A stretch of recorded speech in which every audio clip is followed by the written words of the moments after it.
Euskalduna behin ezagututa, egia esan, katza da imaginatzea Bizkaiko kultura euskalduna jauregia gabe.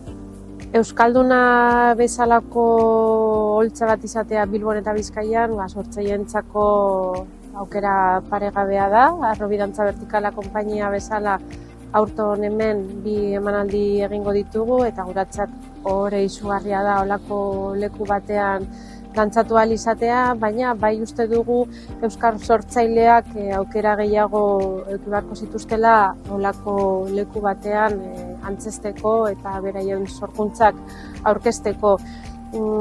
Bai uste dugu foko asko jartzen da nazioarteko konpainiak ekartzean eta ez bertoko artista eta sortzaileak, euskal sortzaileak bere lanak aurkezteko aukera ematea, ez? Zorionak Euskalduna, zure 25. urte hurrenan, eta espero dugu hurrengo 25 urteetan euskal artista sortzaileen lanak hemen ikusteko aukera gehiago izatea.